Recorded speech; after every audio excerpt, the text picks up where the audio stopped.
मैं हूं अदिति शर्मा। आप सभी का स्वागत है कृषि दर्शन के आज के कार्यक्रम में। किसान भाइयों, हमारे देश की अर्थव्यवस्था के विकास में खेती का महत्वपूर्ण योगदान है। आधे से ज्यादा फसलों जैसे चावल, सोयाबीन इत्यादि की खेती मानसून पर निर्भर होती है। जैसा कि आप सभी जानते हैं, इस साल मानसून बेहद धीमी गति से बढ़ रहा है।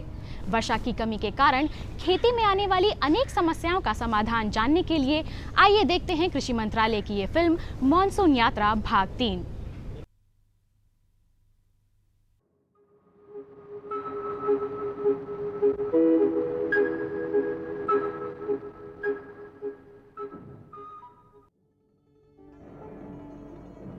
खासी पहाड़ी के दक्षिणी ढलान पर 1500 मीटर की ऊंचाई पर चेरापूंजी स्थित है।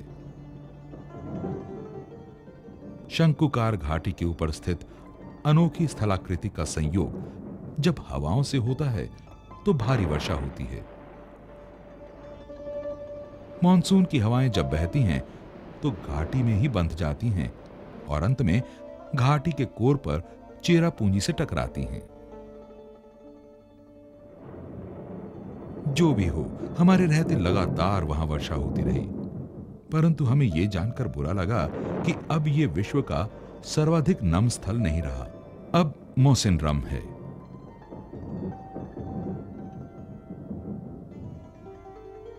उपलब्ध आंकड़ों के मुताबिक मौसिनराम में वर्ष भर में चेरापूंजी के 1087 सेंटीमीटर के मुकाबले 1140 सेंटीमीटर वर्षा दर्ज की गई। मौसिनराम भी गहरी शंकुकार घाटी के उत्तरी किनारे पर स्थित है। जब खासी पहाड़ी की हवा उत्तर पूर्व से ब्रह्मपुत्र घाटी से आ रही हवा और दक्षिण असम से आ रही हवा को मिलती है तो जोरों की बारिश होती है।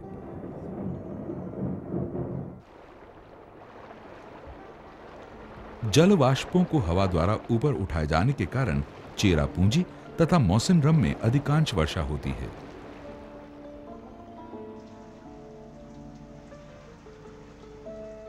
कितना अजीब है कि इतनी बारिश के बावजूद पेयजल का अभाव है। ये मिट्टी तथा जल संरक्षण उपायों से नजर चुराने का परिणाम है। इसमें सुधार के प्रयास किए जा रहे हैं।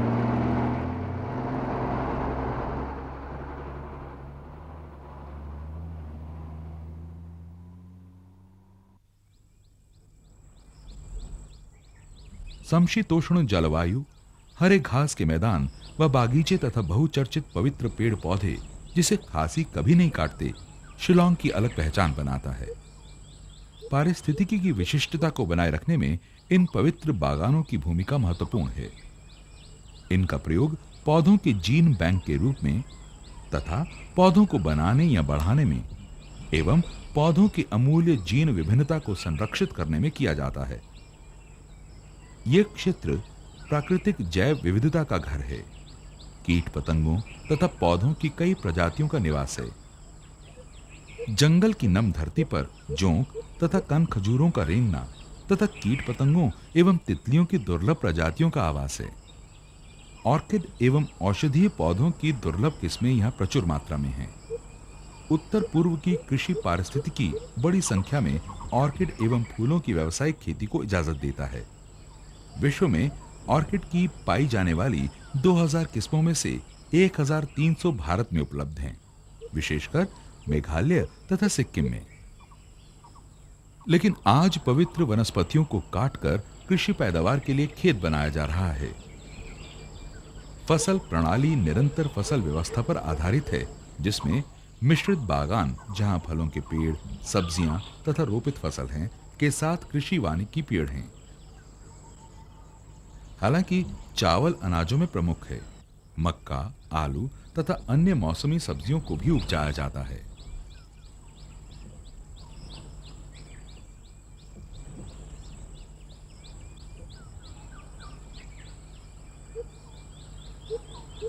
बांस बहुतायत में उगाए जाते हैं तथा इन पहाड़ियों में बांस की बनी पाइपों में पानी का बहना आम दृश्य है। खासी एवं जयंतिया पहाड़ियों के किसानों द्वारा प्राचीन काल से ही सिंचाई में बांस का उपयोग किया जाता रहा है। वर्षा जल को संचित कर जल को फव्वारा द्वारा फैलाने की ये एक संवेदनशील प्रणाली है। इस प्रणाली की कामयाबी का आधार एक जल स्रोत से दूसरे जल स्रोत में जल का वितरण है।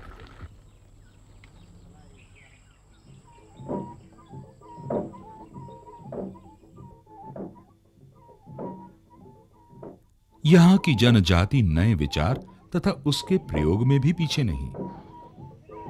पहले की ऐसी ही एक खोज जो इस क्षेत्र की पारिस्थितिकी के लिए हानिकारक है, खेती की प्राचीन विधि जिसे झूम खेती, घुमंतु खेती, जलाओ एवं साफ करो खेती अथवा सिर्फ झूम कहते हैं। गारो जनजाति के निवास स्थल गारो पहाड़ी की ओर हम बढ़े। झूम खेती यहां जीवन यापन का प्रमुख स्रोत है। जंगल को काटकर तथा जलाकर भूमि को कृषि योग्य बनाना ही झूम खेती है। सामान्यतः उपजाऊ भूमि राख के मिलने से और उपजाऊ हो जाता है और मानसून की वर्षा से झूम कृषक को धान, कपास तथा मिर्च की अच्छी फसल प्राप्त होती है। कुछ वर्ष बाद जब मिट्टी की उर्वरता कम हो जाती है तो वे नए स्थान पर वनस्पतियों को साफ करते हैं। वनों का नाश एवं मिट्टी के अपर्दन की प्रक्रिया चलती रहती है। झूम के द्वारा बिगड़ती उत्तर पूर्व की पारिस्थितिकी के मद्देनजर केंद्रीय कृषि मंत्रालय ने इसके स्थान पर कम लागत पर वैकल्पिक तकनीक आधारित स्थानबद्ध खेती को प्रोत्साहित करने का प्रयास किया है। जहां क्षेत्र विशेष्य बागवानी तथा रेशम उद्योग आधारित कृषि वानिकी को ढलान पर विकसित किया जा रहा है, वहीं मध्य एवं निम्न भूमि पर धान आधारित फसल प्रणाली को विकसित करने का सुझाव है। सीढ़ी नुमा खेत के निर्माण की नई तकनीक का हस्तांतरण किसानों को विस्तृत अभिकरणों तथा केंद्र सरकार के कृषि शोध केंद्रों के क्षेत्र कार्यक्रमों के माध्यम से होना चाहिए।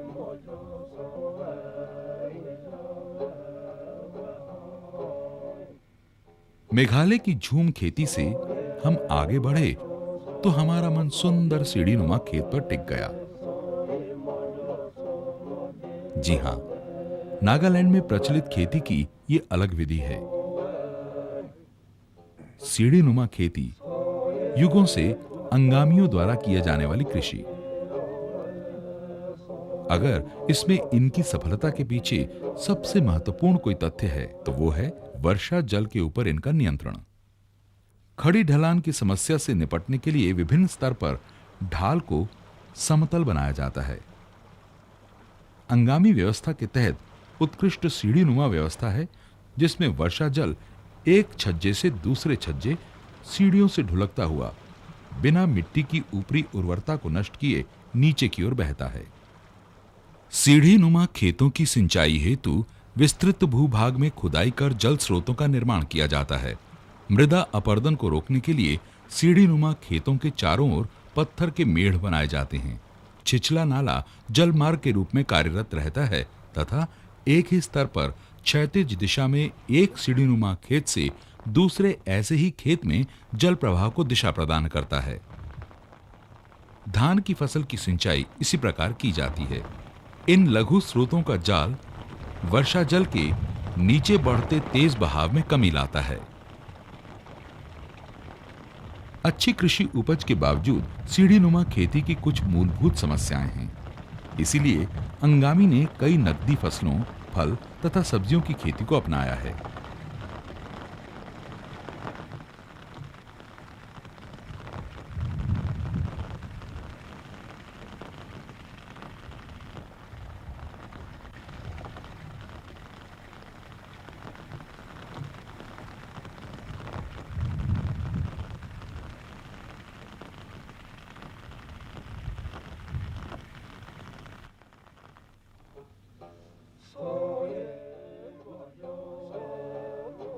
नई आर्थिक क्रियाएं जैसे बागवानी, जिसमें वृद्धि की अपार संभावनाएं हैं, के मद्देनजर उत्तर पूर्व के अन्य क्षेत्रों द्वारा इनका अनुसरण किया जा रहा है। इन संभावनाओं को साकार करने के लिए कृषि मंत्रालय ने समन्वित उद्यान कृषि विकास पर आधारित टेक्नोलॉजी मिशन की शुरुआत की है।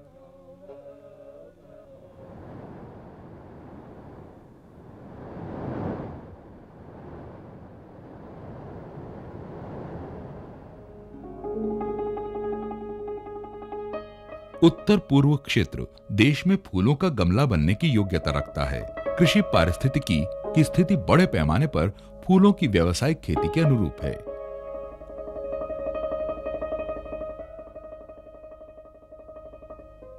अच्छे बीजों की कमी तथा कृषि सामग्री का उपलब्ध न होना, फसल उपरांत खराब प्रबंधन, खराब विपणन एवं अधोसंरचना इस क्षेत्र के उद्यान कृषि के अनुकूलतम विकास के अवरोधक तत्व हैं। अच्छे प्रबंधन की जरूरत है जो टेक्नोलॉजी मिशन विस्तार एवं अभिकरणों के जरिए उपलब्ध कराएगा, ताकि यह क्षेत्र भारत का फल एवं सब्जी का कटोरा बन सके।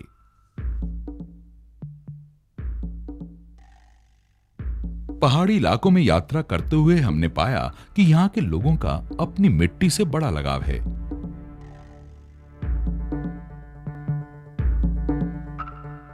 चाहे अंगामी हो, आपातानी हो, खासी हो या गारो, कुदरत के महत्व को तवज्जो दिया जाता है तथा अपनी जानकारी से इसका सदुपयोग किया जाता है। आपातानियों का नदियों एवं नालों से घिरा टेढ़ा मेढ़ा एक छोटा पारिस्थितिकी प्रदेश है। अपनी कृषि के अतिरिक्त वे बेंत और बांस की महीन बुनाई से टोकरी का निर्माण करते हैं, जिसके लिए कच्चा माल उन्हें पास के जंगलों से मिलता है। आपातानी सीढ़ीनुमा कृषि की अपनी विशिष्टता का सफल प्रयोग समतल मैदानों में भी करते हैं। उनकी कृषि का सर्वाधिक महत्वपूर्ण बिंदु है, वो ना तो खेत में खोदते हैं और ना ही जानवरों द्वारा जुतवाते हैं। उनका मुख्य औजार है बहुपयोगी धातु की कुदाल। अभी भी वे कृषि आधिक्य को प्राप्त करते हैं। इसका मुख्य कारण उनका अनोखा वातावरण है। आपातानी सिंचाई की कला में इतने माहिर हैं कि पानी की हर एक बूंद तथा भूमि के एक टुकड़े तक का इनके द्वारा अनुकूलतम सदुपयोग किया जाता है। वे नालिकाओं तथा नहरों के द्वारा सिंचाई करते हैं। खेत में जल या तो अधिक बहाव के कारण या फिर विभिन्न स्तर पर बांस के पाइपों के द्वारा पहुंचता है। उनकी भूमि का अधिकांश भाग वर्षा जल के संचयन से सिंचित होता है। आपातानी इन स्रोतों को छोटी जलधाराओं तथा झरनों के रूप में वर्षा जल एकत्र करते हैं और अस्थायी दीवार बनाकर जो अवरोधक का काम करता है, जल की धारा को सीढ़ीनुमा घाटियों की ओर मोड़ देते हैं। वे यहां तक भूमिगत जल को धरती पर लाकर छोटे जलाशयों में एकत्र कर लेते हैं। विभिन्न दिशाओं में स्रोत की सहायता से सीढ़ीनुमा घाटी के खेतों की ओर अपेक्षित मात्रा में जल उपलब्ध कराया जाता है। खेतों के तटबंधों द्वारा जल को एकत्रित किया जाता है जो पहाड़ की चोटियों से आता है।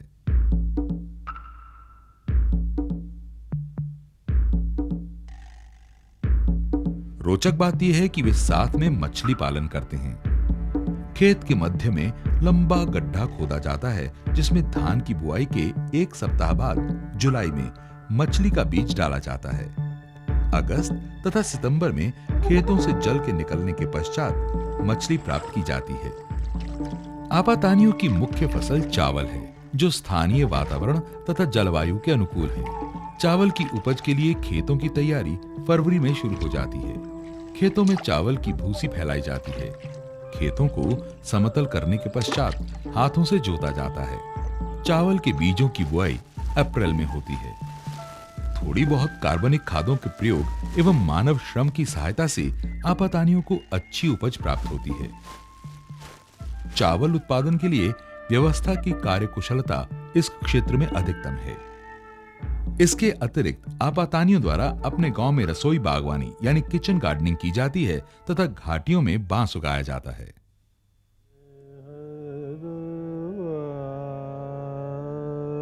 इस स्वदेशी कृषि प्रणाली के ज्ञान के संग हमने पश्चिम बंगाल की यात्रा की।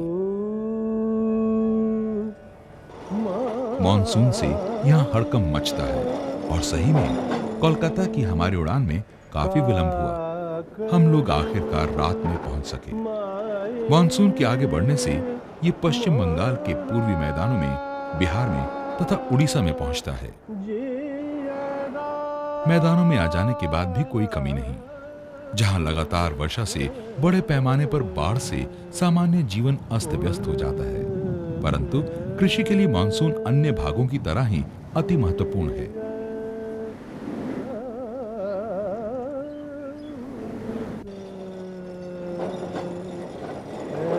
कोलकाता पूर्वी भारत का सांस्कृतिक ध्रुव का विकास पूर्वी तट पर बसे गांवों कोलकाता, शूतानूटी, गोविंदपुर एवं चितपुर के आसपास हुआ।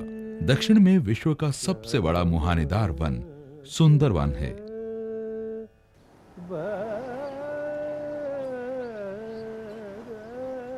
अत्यधिक भीड़ के कारण संभव है कि शहर में समस्या बढ़ गई हो, परंतु कृषि के विकास में पश्चिम बंगाल का रिकॉर्ड अच्छा है।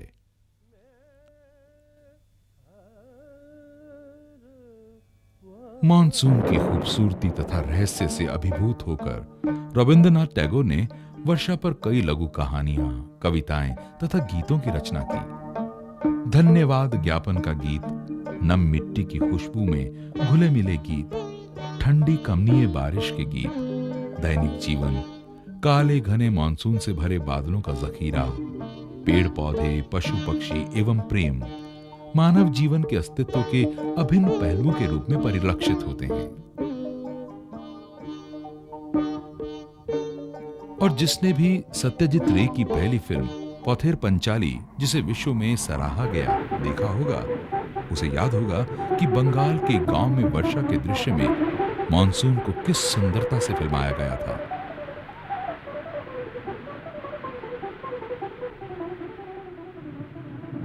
यद्यपि दृश्य के स्तर पर तब से आज तक बंगाल के गांवों में कोई बड़ा परिवर्तन नहीं आया, बेहतर कृषि प्रणाली के प्रयोग से बंगाल के किसान थोड़े खुशहाल हुए हैं। इस क्षेत्र की कृषि की मानसून पर निर्भरता में परिवर्तन आया है। धरातली जल एवं भूमिगत जल द्वारा सिंचाई सुलभ हुई है। अधिकतर किसान लगातार वर्ष में 2 फसल, खरीफ जिसे अमन तथा रबी फसल जिसे बोरो कहा जाता है, उपजा रहे हैं। सही मायने में बाद में बोरो धान उत्पादन में अमन की अपेक्षा अधिक वृद्धि हुई है। कई अन्य फसलें जैसे दाल, तिलहन, सब्जी तथा फल भी उगाया जाता है। पश्चिम बंगाल में खाद्यान्न उत्पादन में दोगुने की वृद्धि हुई है। 1970 के मध्य में खाद्यान्न का उत्पादन 7.1 मिलियन टन था, जो आज बढ़कर 14.5 मिलियन टन हो गया है। धान की वजह से दलहन का उत्पादन प्रभावित हुआ है, जिसमें सुधार लाना होगा। केंद्रीय कृषि मंत्रालय की राष्ट्रीय दलहन विकास परियोजना के कारण दाल के प्रति हेक्टेयर उपज में महत्वपूर्ण सुधार हुआ है। पारंपरिक रूप से जूट यहाँ की सबसे महत्वपूर्ण व्यावसायिक फसल है। जबकि जूट उद्योग बुरे समय से गुजर रहा है, जूट की खेती बड़े पैमाने पर होती है। मछली पालन यहाँ के आर्थिक जीवन का एक महत्वपूर्ण पक्ष है। बंगालियों के बीच हिल्सा मछली की विशिष्टता बनी हुई है, चाहे वे जहां कहीं भी हों। ये अनोखी मछली जुलाई से नवंबर के बीच अंडे देने के मौसम में मुहानों, नदियों तथा खारे पानी की झीलों में निकलती हैं। फरक्का बैराज बनने से हिल्सा उत्पादन में कमी आई है, परंतु आज भी ये गंगा ब्रह्मपुत्र प्रवाह प्रणाली का अति महत्वपूर्ण मछली उद्योग है। हिल्सा के बढ़ते निर्यात से बंगाली अपने पसंदीदा भोजन के लिए अधिक मूल्य देने को सहर्ष तैयार हैं।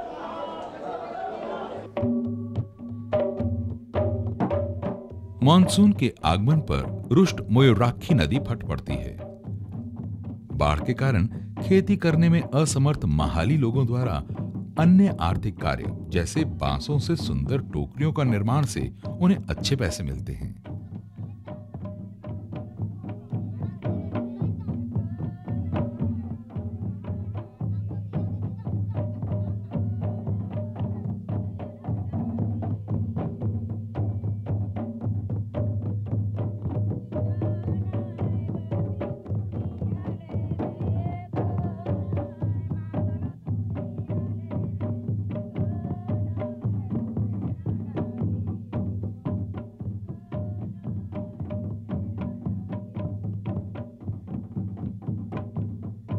सभी का कहना है कि मानसून आमोद प्रमोद का समय है।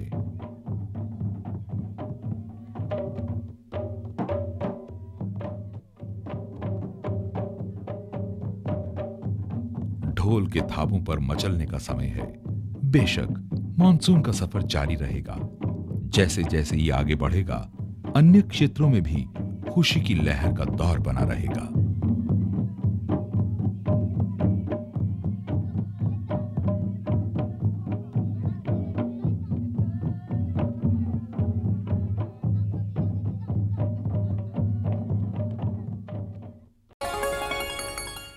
अभी अभी आपने देखी कृषि मंत्रालय की ये फिल्म। तो आइए अब आगे बढ़ते हैं और जानते हैं अगले कुछ दिनों के लिए मौसम का पूर्वानुमान।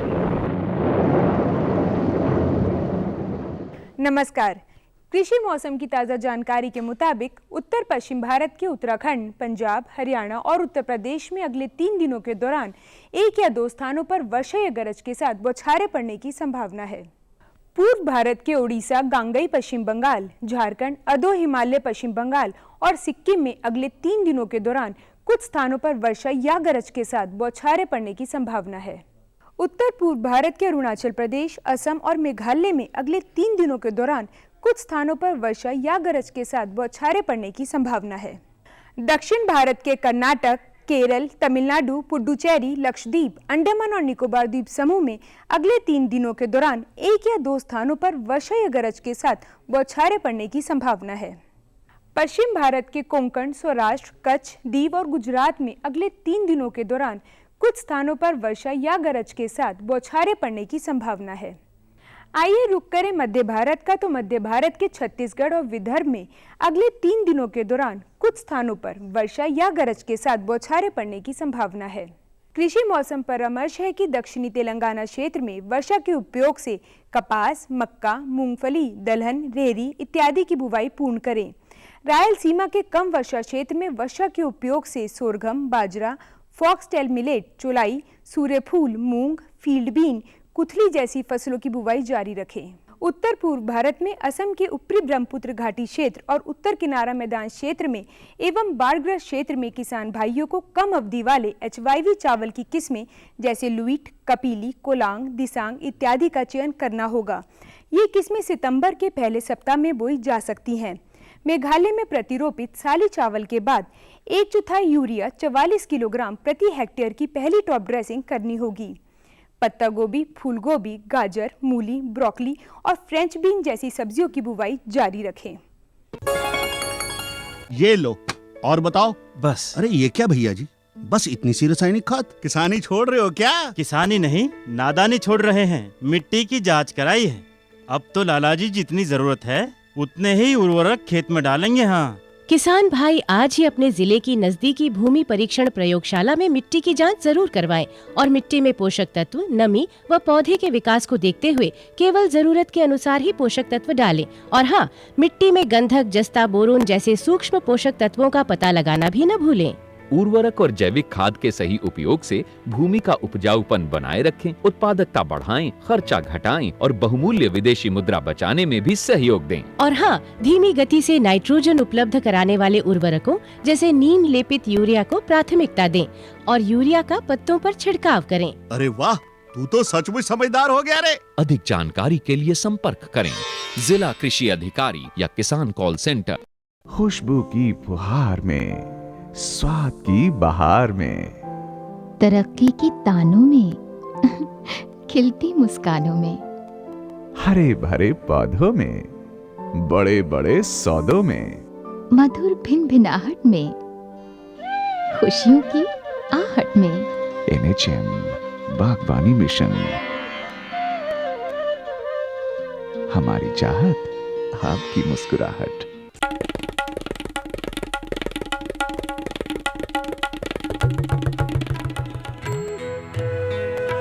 अम्मा जी, मैं चली स्कूल पढ़ने। स्कूल? पर शादी के वक्त तो तूने कहा था कि तू पढ़ी लिखी है। अरे अम्मा जी, फार्म स्कूल जा रही हूँ खेती की नई नई बातें सीखने। आप भी चलो ना। फार्म स्कूल, जहाँ खेतों में पैदावार बढ़ाने की हर बात किसानों को सिखाई जाती है, जैसे मिट्टी के हिसाब से सही खाद, बढ़िया बीज और जरूरत के मुताबिक कीटनाशक, ताकि कम लागत में अधिक मुनाफा। आपको हमारा कार्यक्रम कृषि दर्शन कैसा लगा? अपने सुझाव, प्रतिक्रियाएं एवं सवाल हमें इस पते पर भेजें। कृषि दर्शन, कमरा नंबर 10, CPC दूरदर्शन, खेलगांव, नई दिल्ली 110049। ये था हमारा आज का कार्यक्रम कृषि दर्शन। यदि आपको खेती से संबंधित कुछ भी जानकारी चाहिए हो तो हमें जरूर लिखें। आपने हमारा पता तो नोट कर ही लिया होगा। आप हमसे सोशल मीडिया जैसे फेसबुक या ट्विटर के जरिए भी जुड़ सकते हैं। सोमवार को फिर मुलाकात होगी, तब तक के लिए नमस्कार।